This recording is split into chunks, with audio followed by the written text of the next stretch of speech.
Welcome to the Dream Journal. From the studios of KSQD in Santa Cruz, the Dream Journal is a weekly show where we explore the power of nighttime dreams through conversations with dream experts and with listeners like you. In the house behind, the life you find is something understood. So there's now those vital minutes, time is keenly found.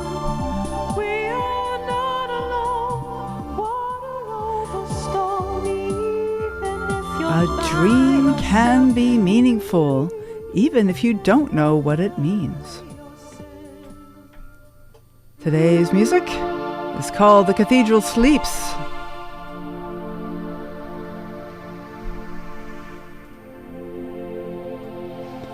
AI dream interpretation platforms are getting ever more popular. We'll talk with Harry de Bont, the developer of AUT-Dream, about how best to approach these tools.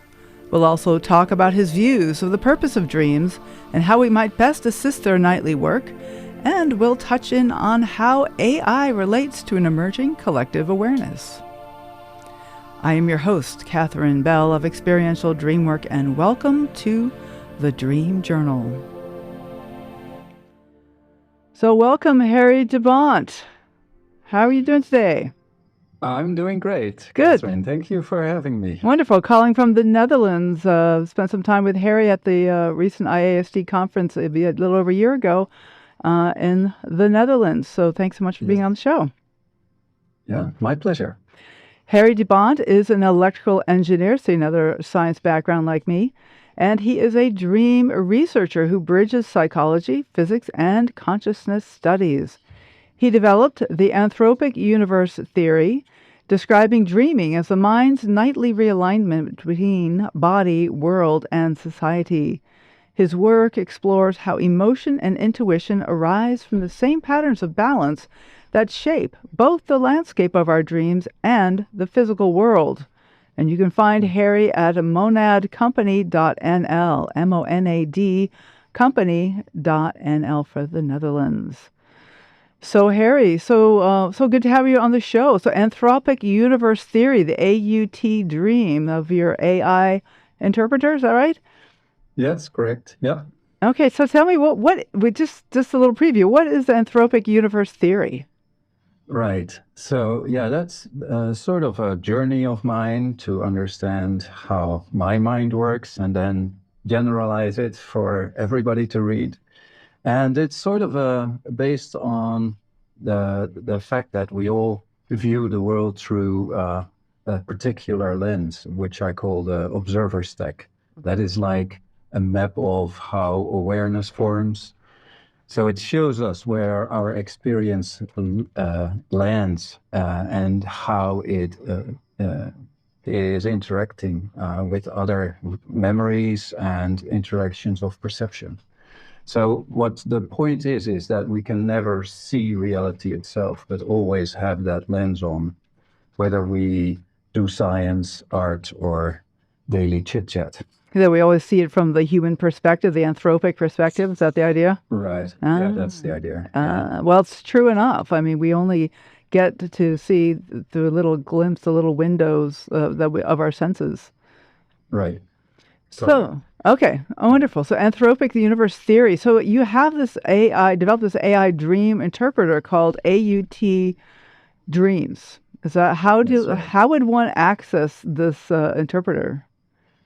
Yeah, this is a GPT based on the Chat GPT platform. Yeah. And you can access that via the link or search it in the store of Chat GPT. Ah, okay. And you just enter that and start to type away your dreams, and you'll get into a dialogue. Okay, so it's not just a one and done reply. So tell me how. So you get into a dialogue. So what do you find? How do you recommend that people approach these kind of dream interpreters, and how to get people to get to trouble about it? Yeah, that's a good question. And I think how you should approach it is like a discussion with any other person. open-minded but critical at the same time, which I call the horizontal approach, like an equal, right? So maybe it's useful what it's saying, maybe it's not to your liking, maybe it's not true even. And I think the pitfall is to just accept everything that it says and see it as a guru, right? And it's that, yeah, I wouldn't recommend that. So, yeah. Okay. So that's why my app is based on a dialogue. It's like asking questions all the time. It's not stating anything. And so how does that compare to the regular Chat GPT? Is that you're saying the differences has to do with whether it's a question or a statement? Yeah, it's there's like ChatGPT is very good in itself to work with dreams because it's based on symbolic language, on narrations of humankind and metaphors. So it's really good at discussing dreams right away without a prompt. But I think it's also important if you direct the application towards a model of understanding dreams and what their function is. And then you get a more meaningful dialogue. So what kinds of things have you found helpful? What kind of direction do you recommend? Well, I think when you let me start. When you dream something, that's my theory about is that this topic that you dream of is something that you encountered during the day before or the day before that. And that's something that surprised you. You weren't ready for it. You were taken by surprise. You didn't know exactly how to act effectively. And that keeps your mind busy. Like, oh, I don't want to bump into that again. And if it's important enough, it will show up in your dreams. And so my app is looking for those, which I call misalignments of your own world model, as it were, with reality. And it tries to pinpoint you at that insight because up till this point of the dream, you were blind of it because that was something you had to learn still. And this AI is capable of pointing to that blind spot because it is trained on a collective corpus of knowledge of all of us, right? So it doesn't have that blind spot necessarily. Except really, as the human race as a whole, all the data that it's received so far. Yeah. Right. Yeah. That's the idea. Yeah. Interesting that you talk about the dream comments on what surprises us. And what was the word you said? Discontinuity? Misalignment. Misalignment, that was the word. A misalignment between what we expect and what happens, that what you're saying. Yeah, so what we expect is in our world model, how we think the world works, including ourselves. And then something happens during the day and it doesn't show up the way we expected. And then that's when we get an emotion about that. It could be disappointment, could be surprise, could be any emotion. And if it's a felt emotion that really stays with you, then you have chance that it shows up in your dreams as a topic. And so this misalignment from our world model, when it shows up in our dreams, this then therefore gives us a chance to change our model, I would gather. Right. Yes. Right. Yeah. Yeah. So if I state it simply, so the dreaming as I see it is to integrate the novelty of the day with the experience of yesterday. So that's actually what it's doing. Every time we learn new stuff, we encounter new situations, we become challenged, and we have to integrate that in the daytime or in the nighttime in our dreams, and then we can take on new challenges the next day. That's the idea. Okay. And so why even bother getting the dream interpreted? If the dream itself is helping us to kind of correct our world model, then isn't that something that's happening automatically? Like, what is the advantage of going with the interpreter or just sharing in a group or? That's a good question. I think the conscious awareness or the focus on it will prolong the learning experience. So if you just leave it to the nightly activity of the dreams, that works perfectly most times. But when you feel you might need a little extra boost in your personal development, then it definitely is advantageous to spend extra information, extra time on that, um, explaining your dreams, working through your dreams, and sharing it with others as well. Because sharing with others has that same effect, right? They Right. don't necessarily have that blind spot that you have, and they can spot exactly what you are Right. not seeing all the time. You're right. The blind spots are interesting, and I'm thinking that most of the data that AI has been trained on is perhaps Western minds. I don't know if Right. that's true or not, but there may be quite a bit of diversity in other continents. I mean, we have the Americans and Europeans, and what is your sense about the cultural influences on AI? Are there different AIs Yeah, in that's different countries, or right. yeah? Right. So what AI is not is a living system, right? So it doesn't respond to the news of the day of a particular country right away. It maybe knows about that, but it doesn't respond emotionally to it. And people do. They might be worried because they saw something on the news and they dream about it. And that's not necessarily in the knowledge of this AI. And every culture, like you said, has this different tension going on, this different dynamics going on, different rituals, habits. Hmm. I think it knows much of that. It's amazing what it knows, but it doesn't necessarily apply it right away because it doesn't sense it. It's felt sense, like it's not sensing the urgency of that currently, and that's what we do, right? Hmm. We feel like, oh my God, I'm worried and I can't stop thinking about it, and then it shows up in your dream. Right. So AI, as you say, is not a living system, and yet it is receiving input all the time. And so, in some ways, the AI itself is updating its own world model as the humans enter in different data and as in world events happen and people react, and then they Right. they enter in. And so humans will enter feelings into AI. So in some Definitely ways, it true. does grow. It does grow. And so as we have like this daily cycle of, experiencing and then integrating that experience in the night, the AI itself isn't updating every day though. Hmm. Some AI models can search the internet to look at actualities, but the model itself isn't updated every day. So if you're not lucky, you're working with a couple of months old world model, Right. in my speak. Yeah. Yeah. Yeah, yeah, Uh-huh. Okay, so say I wake up some morning and I have a dream that I'm curious about, and I go to AUT-Dream or even just a generic Chat GPT, but let's go with your model, the AUT-Dream yeah. platform, and I enter in my dream and start a dialogue. I mean, the printouts I've seen of people, I actually have never done this. I don't know what I have holding You back. should. I You should should. hold back. Oh, good. Okay, I'll No, continue. no, no. I'm not saying you should do it. Oh, I should do Try it. it. Oh, I see. I see. Yeah, yeah, yeah.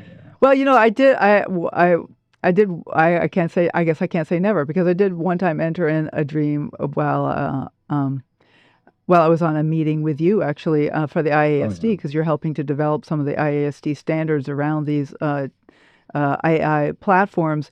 And I entered in a dream and I got back so much information, Mm, like mm. paragraphs.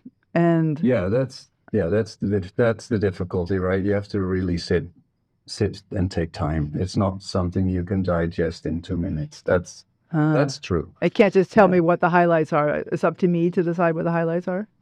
Yeah, that's definitely true. It's like what I notice when I use it myself, because I do that very often, is that you read through these paragraphs that you refer to, and then suddenly your eye picks out something, and that becomes really meaningful. Hmm. And then you start to respond about that. And that's how the dialogue happens, actually. Ah. So it's not like you put in your report of your dream and you read it later and you're like, okay, now I know it. It's really a dialogue, and that's the whole idea. Is that it can't tell you what's important. You have to really be active in that process. And so you said that your eye just picks something out, and so you just kind of trust your own intuition that way of what is it that's Definitely, right yeah. for you. Okay. Super important, yeah. And what the AI asks, or at least my program, is to enter not only the dream but also the experience of the day that still lingers on. Like, okay, what was important yesterday and what's still lingering? Or my boss yelling at me or whatever. And if you take that experience into the AI as well, it can connect those two aspects even better, and then it becomes really accurate, I would say. Okay. Okay. And so maybe we don't need therapists anymore. We don't need dream coaches. What? Yeah, yeah. What? So I'm a coach, Okay. and Yeah. I do therapy, but yeah, this is true. So when I work with my clients, I just give them my app, and they use it on top of the coaching and the therapy. And it really, I see it accelerates the process. Okay. It's an improvement. Yeah. So it's something people can use like in between sessions. Is that what you're saying? Yeah. Uh-huh. Right. That's Or what I'm you. assessing. Yeah. Uh-huh. Or they might even bring some dialogue that they had that they want to know more about into a session. Yeah, definitely. So what they do is share a link of the whole dialogue, and certainly I can't read it I all, was gonna say. and I'll pick that up when we talk again, and it's Mhm. very, I would say it's very focused and to the point. Mhm. Yeah. Okay. Huh. So I want to take like just kind of an overview here because like we're talking about AI. This is really educating me, Harry. This is very helpful. That it's basically it is a kind of it is kind of gathering of all of human thoughts or human entries, and so in some ways AI is a kind of a collective consciousness, even our collective awareness. What would you say? So AI collects together all the data that's been entered into it. Yeah, definitely. Yeah. No, I wouldn't call it conscious. I hope that someday we will get a collective conscious, so we can improve the world a little bit.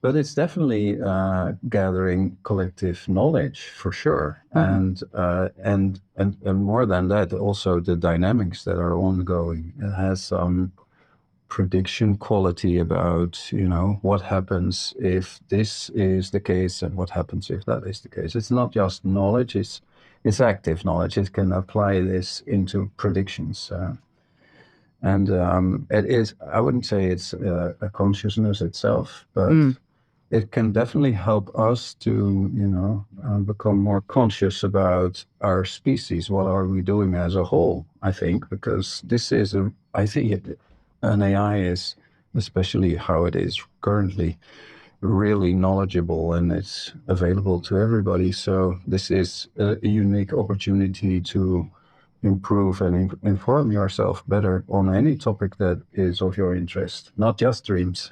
Right. Oh yeah, of course. And so how does this help? You said that this is like can help us become aware of human trends or what yeah, help us understand what is So yeah. what I see mostly, and I think that's called the Dunbar limit, is what people can do really well is work in smaller groups, like 100 people maximum, and beyond that we lose overview and the complexity of the interaction between people becomes too much.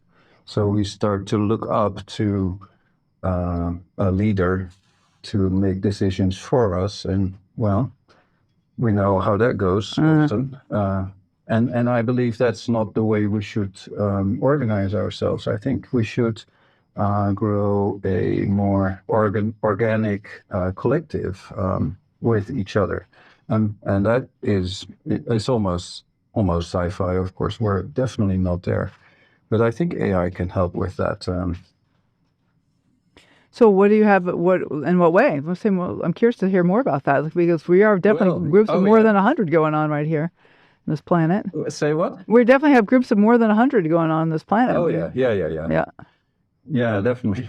So, So, yeah, so what are your ideas? my idea is that people are, we have two strivings. We have two drives. One is like when things are rough, we start to protect ourselves and, make sure that we earn enough to feed ourselves. This is what I call the protective mode. And the protective mode is really pointed at me. It's, you could say, egoistical. The other mode that we have is, it's an evolutionary drive, right, to survive.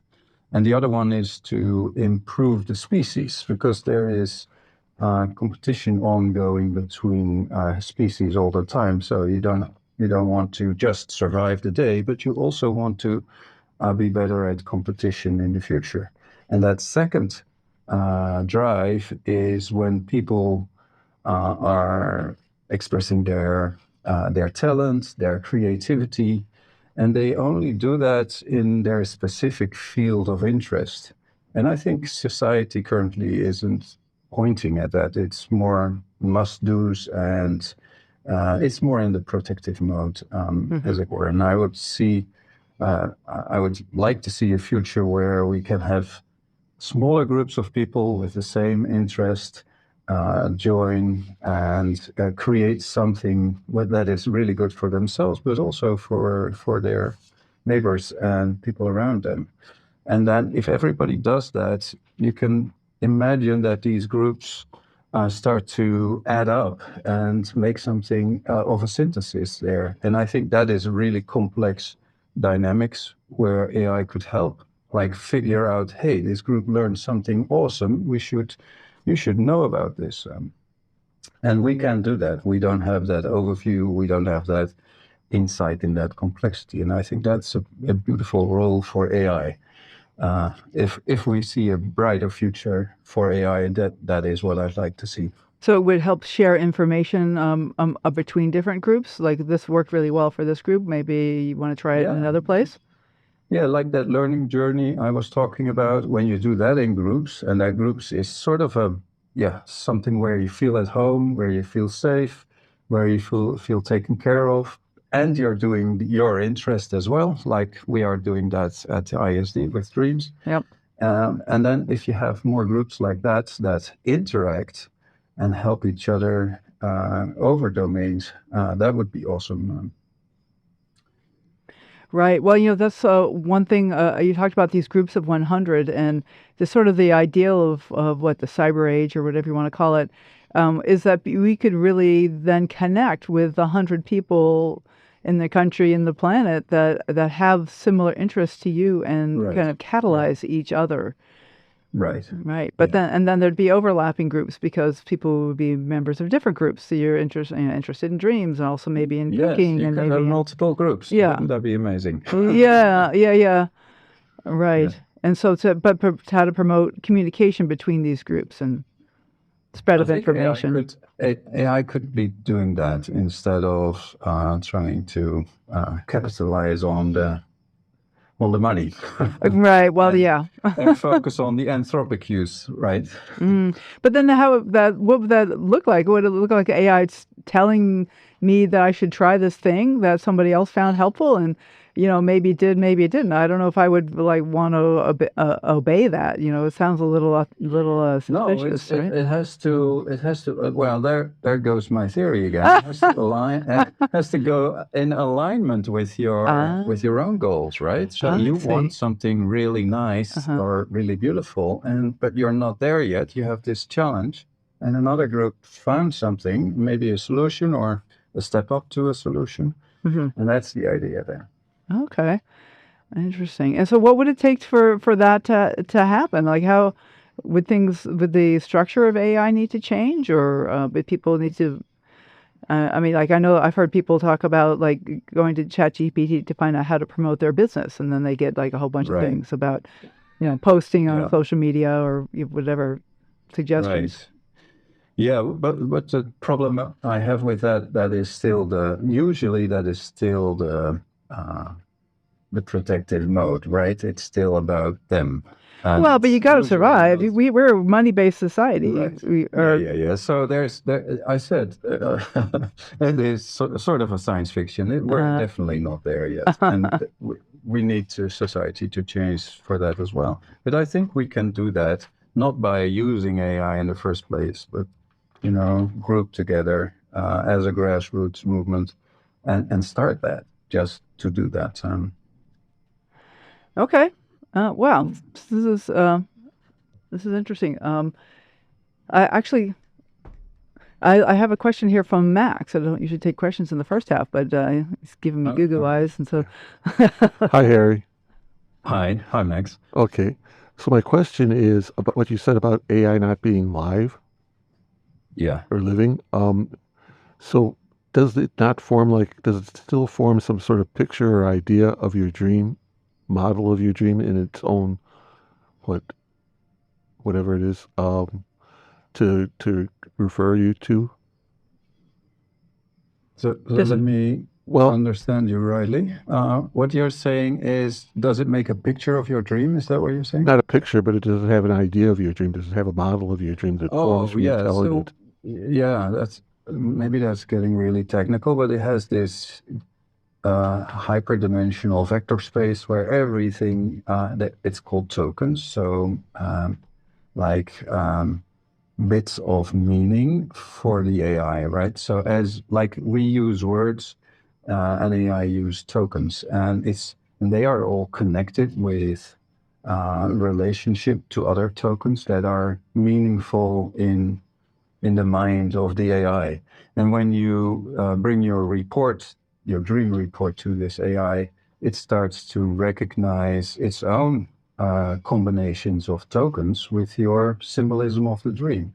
And that's actually what's happening. It's sort of a pattern recognition. And then it finds the best matching pattern with the least amount of errors in it. And that's what it reports back to you. So it's not living. It's still an algorithm. Yeah. So it's pattern recognition in terms of like other people have shared dreams with me, and this is similar dreams, and this is what it meant to them. I mean, no. It goes much deeper. So the tokens an AI works on are really like atoms of knowledge. So it's not even about dreams. It's about being human. It's about being in a culture. It's being at work. So it has all these relationships about us in a vector space with connected relationships, and it finds its way there, matching the dream report or any discussion actually that it has with that relational space. Okay, so then what does it report to you or propose to you when you it comes up with some feedback on your dream? So what it does is sort of what it firstly does is retell the dream as it's interpreted itself, which is almost the same, but it's really good to see that dream again in a different tone of voice, and then I was talking about that blind spots. Then you already have like, oh wow, and then it starts to pick out symbolic meanings of words that might be important for pointing at the misalignment. So, for instance, my grandmother could be how I grew up, or how the generations before me have influenced me, my personal character, right? So, and it might say something like that. So your grandmother is your generational connection, the struggles of your family line before you, and then it builds up to say, well, maybe you should be more confident in let's say, your talent, instead of trying to do what other people expect of you. And that message, that blind spot, is then filled with that, with those references from your dream. does that answer your question, Max? brings more questions up, but that's good. That's good. Thank you, Harry. Okay, All right. well, let's take a break, and we'll come back, and we can have maybe Max will come back in, and we'll ask some more questions. But I want to let folks know this is Harry de Bont, and you can contact him at let's see, here it is, monadcompany.nl, and he has a AI dream interpreter called AUT-Dream, Anthropic Universe Theory of Dreams, and we are broadcast live from the KSQD studios in Santa Cruz and co-broadcast live in San Jose by KCXU. And we are podcast everywhere. We are also broadcast even Saturdays at KOWS up in Sonoma. All right, we will be right back.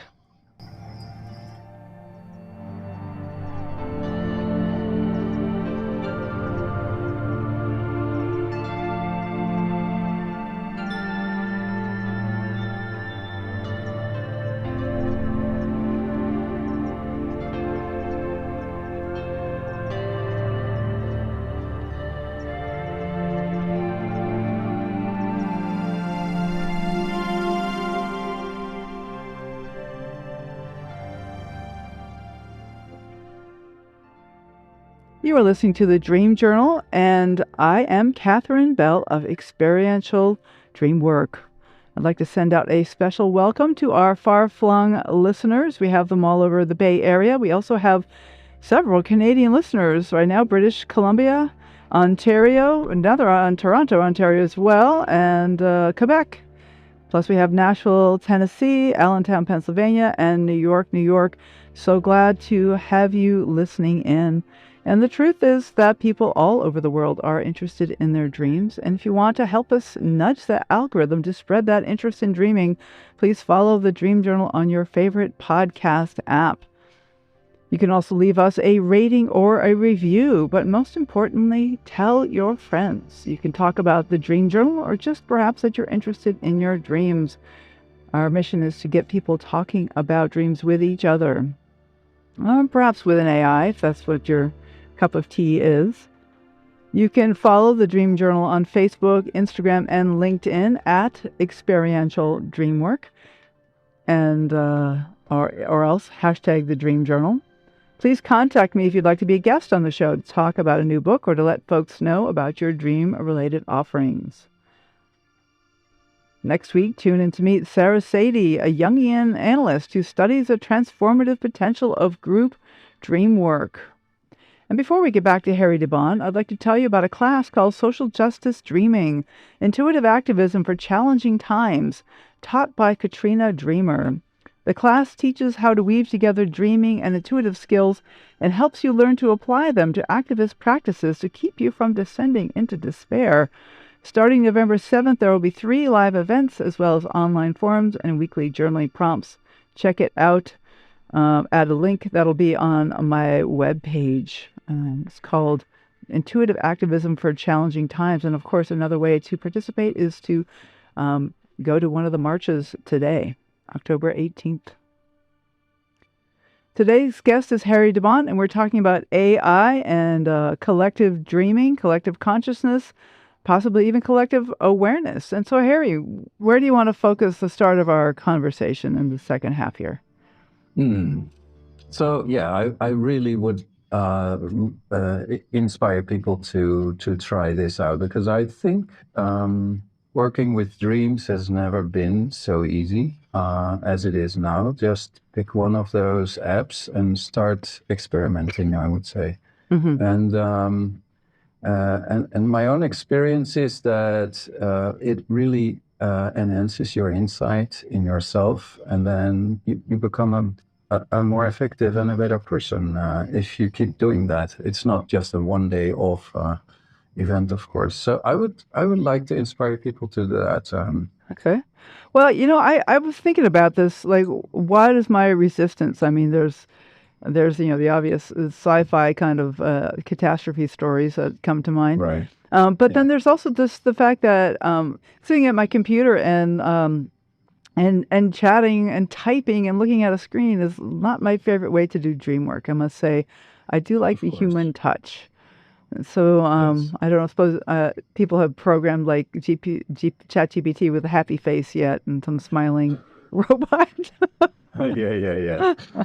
No, I definitely would prefer that every day as well. But on the days that you're not able to do that, and for most people, that is the case, right? I was at a party the other day where people got in touch with my app for the first time because of an acquaintance, and they were never interested in dreams, and now they have. So I think this is really an add-on. It's not a replacement. I think it's helpful. Mm. Okay, well, So let me. that's how I see it. Yeah. Well, maybe you could share some of your own experiences around using AI for dream interpretation, or this. That was. I love that story about your friend who wasn't interested in dreams before, and then they tried it, and now they are interested in dreams. So, some other personal stories, maybe about yourself? Like, what insights have you gotten through AI? Well, yeah, there's so many dreams I could tell, but one of them is that I was dreaming. I was in a corridor, and so I mentioned my grandmother. So she was in one of the rooms in that corridor.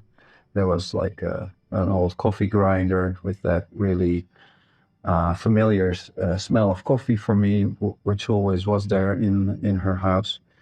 And she was smiling at me. And then there was another room I walked to through the corridor. So that was a good experience. And the other one was a work situation. And there was a secretary there smiling deviously at me. And something went wrong there in my work situation, something about misusing trust. And I was reminded of that in my dream. And then the next the next chamber, I was witnessing my ex-wife, and that was a hard experience as well. And I was like, "What? Why am I dreaming this?" And I put this in the dream app, and it said, the corridor is the answer. You just have to move on from those experiences and don't linger with them. And that's what I was doing. I was like trying to find meaning from it. And that gave a whole new perspective, just to move on from them and make something better out of it instead of trying to understand what happened in the past. Hmm.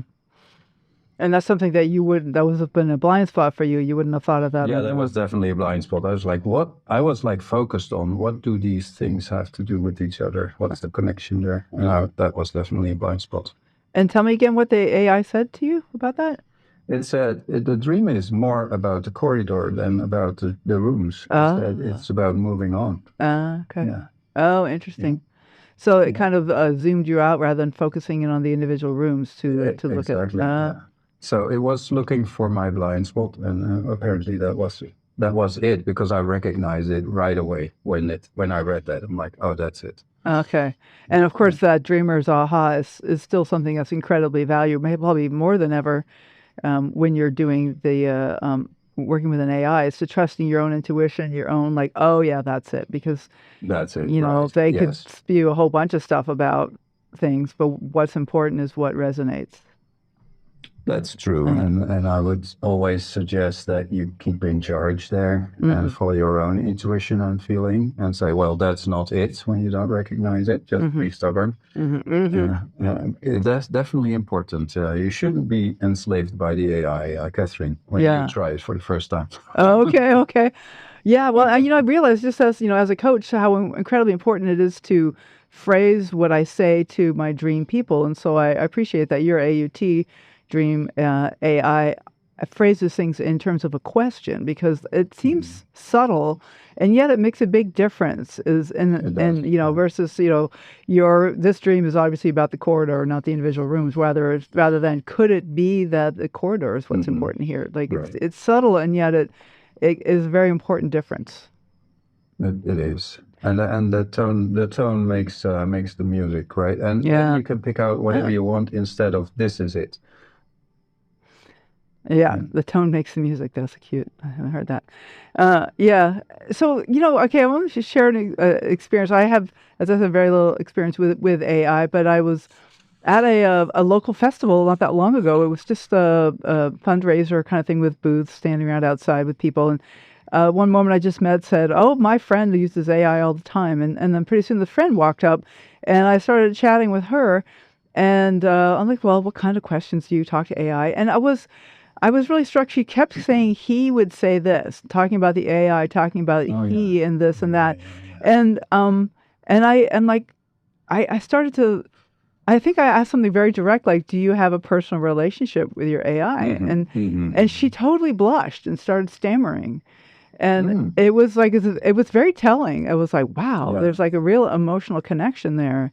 Yeah. And that's I don't know. That's kind of I don't know. That kind of set me back. That was very disconcerting for me. Like, Yeah. somebody maybe, and I've seen like South Park episodes about AI, Right. right? Where the guy's talking to his AI and his wife's just like sitting there going, "What about me?" Like, oh gosh, you could talk to Yeah. me. Yeah. It's not so interesting. No, and All like, right. loneliness is a big problem in our modern Mhm. society. And is this increasing loneliness, or is it Right. solving loneliness, or is it increasing it? And it's very Yeah. So this, I think this is again about alignment. I don't think AIs are aligned with the human interest currently. Mhm. So you have to be aware they are aligned with the interest of the company that made it, right? And sometimes it is all about attention and connection time, or it is about having your subscription enhanced because you can't do without it. And I think that is, yeah, that's definitely a pitfall one that you have to be aware of. So you have to be in charge and you have to be critical. Right. There's definitely differences in AI models. If you look at Google's Gemini, for instance, that is more of a factual AI, and it's less emotional. So it's not trying to hook you onto the good feeling, while ChatGPT has more of that, like, "Wow, what a wonderful question! How did you come up with this?" And I don't like that. No. So what you can do with ChatGPT is make your own profile and say, "Don't say that, just be factual." So you Okay. can sort of program him Ah, if you want, and then you don't have that one. But apparently, this person at the fundraiser really liked to connect yeah. with the AI that way, and the companies know that. So some are really, hacking that space of emotional connection, and I don't think that's a good thing. I Yeah. agree. Okay. Well, Max has a question here, but let's get Max on the line. Okay. So Harry, Hi, Max. hey, what you're saying seems to me that the AI is like a conglomeration of all the experiences and opinions of everybody who's logged in already. Mhm. And Yeah. so I'm wondering, how does this focus it? I mean, I hear about all these things about like how you can do big scans, metadata things about facial recognition, how it's slanted towards a white person Mm. because of the number of Right. subjects that have been used. Do you think there's a Yeah. serious So slant yeah, going on with a lot of this stuff with the AI in dreams? definitely. What I think Catherine hinted to, that it's definitely biased to the data, the information that it's digested, right? Yeah. So the company gave it, bought or had information or bought information and fed it to the AI. So it's not about people that are logged in, it's about books and information that's online, the internet, stuff like that, scientific papers, all of that, which is electronically available, could be fed into this AI. And definitely there is a bias there about the Western society. I agree. That's definitely the case. Okay. Well, that's enough for me. I could hijack this whole rest of the podcast here to Oh, go ahead. fill it What else do you got, Max? well, I was just about to sign off here. Oh, okay. Well, that's all right. Okay. So Harry, so where are you at? Like, you have a lot of experience with what's here. Is there anything that we haven't covered that we really should know about? And just as you're gathering on this side of the conversation, there's not a lot of knowledge. Right. Yeah. So what I was doing 2 or 3 years ago was just writing down my thoughts in as a narrative, right? And it was sort of becoming a book, and it still is. But then I was like, wow, this I should be more scientific about it. So I started to formalize it in a more scientific way. So that's my work the last 2 years, I guess now. And the new AI that I'm building now has more of a mathematical core, so that's new for me. So there's like I'm trying to really match the architecture of my AI with the architecture of the mind as I think it's working, right? So I hope to have a better fit even. And I just tried it out this week with myself and a client, and I thought it was I had a aha moment right away when that happened. It wasn't a nice dialogue. It was just spitting out what it saw, and I was like confronted with the truth, and that was shocking. Oh, So I'm working on that. So that I'm very enthusiastic about that. But it's quite a project. I was confronted with the truth. You mean like, but so what you got back did feel true, but it was just too abrupt. Is that what you're saying? I think so. Yeah, I should. Yeah, that's definitely development work, right? So it didn't really soothe the information in the dialogue. And so that's the kind of thing that you can program into. Right. Okay. That's what you need to program actually. Otherwise, it's maybe doing Right. not a good job. Right. So yeah.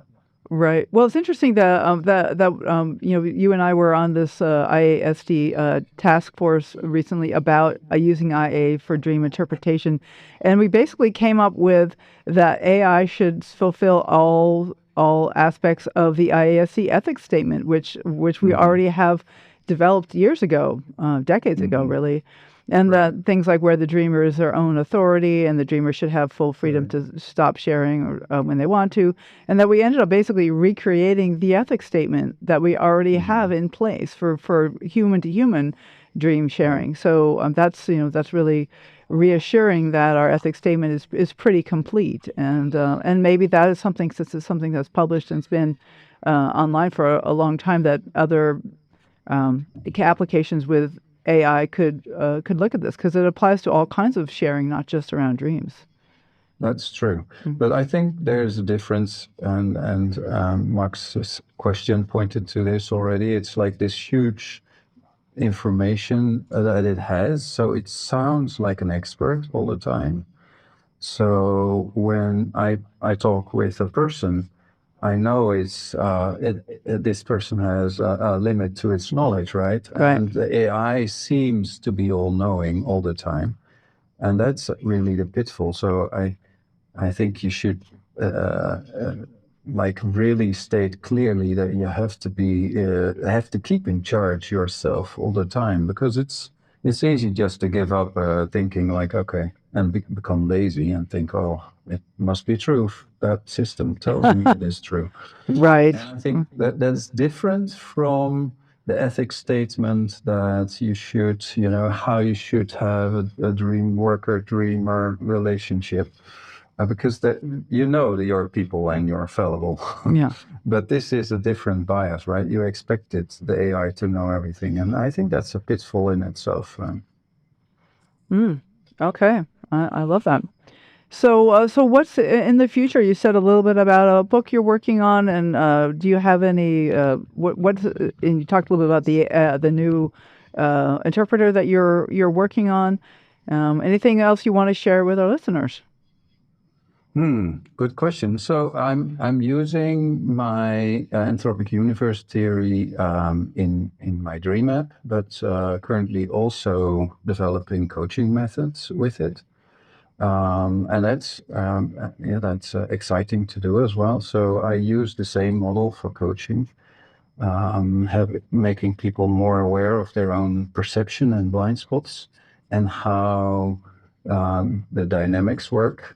So I'm working on that as well. So to formalize that. So besides being a good theory for a dream app, it's also very fruitful information or a fruitful model for coaching and therapy, I guess. Okay. Fabulous. So what about contact information? How should folks get in touch with you if they want to learn more about this? Yeah, they could go to my website and leave a message. That's monadcompany.nl, as you said. And I'll be happy to inform people about possibilities of using the model for therapy. I got a couple of therapists that are currently interested in that because they have like long waiting lists and they want to have something to offer to their clients in the meanwhile. So that could be a entry point, or just receive coaching yourself, maybe dream coaching or general coaching. And yeah, I'm happy to help there. Okay. All right. Well, thank you. And any final thoughts or encouragements for our listeners? Oh yeah. I think I already said it. I think, I think AI can help us grow as individuals, and I think we need to grow as a human species, because what's happening currently on the world stage frightens me, as I know there's a lot of people around me also, and I think we should really focus on learning how to do things better. And I think dreaming is a good way to start improving yourself. Perfect. Thank you so much, Harry de Bont. I'm so glad to have you on the show. Thank you, Catherine. All right. See you next time. See you soon. All right. Well, thank you all for listening. The Dream Journal is produced at the studios of KSQD in Santa Cruz. We are live every Saturday at 10 a.m. Pacific at ksqd.org. The podcast is released on the Monday after the show. It spreads interest in dreaming when you subscribe, rate, and review. I am Catherine Bell. You can find out about my dream coaching practice at experientialdreamwork.com. You can email me at catherine@ksqd.org, KATHERINE. And follow Experiential Dreamwork and hashtag The Dream Journal on Facebook, Instagram, and LinkedIn to keep up with the shows. I'd like to thank Rick Kleffel, engineer and music creator. Audio editing by Suki Wessling. Phones by Eric Nelson. Intro and outro pieces are both by Mood Science. Tomorrow morning when you wake up, take a minute to write down your dream and bring it to the next Dream Journal.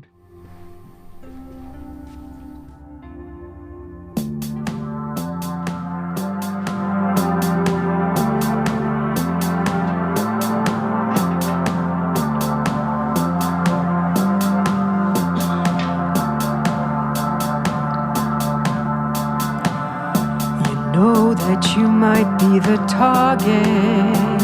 Know you're an upscale market. You know they've been tracking you from day one.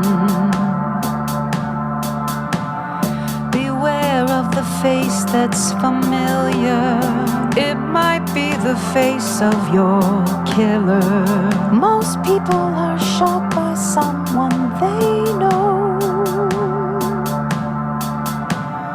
There's a dot on you. There's a dot on you. You know that it's true. Care if you're through. There's a dot on you.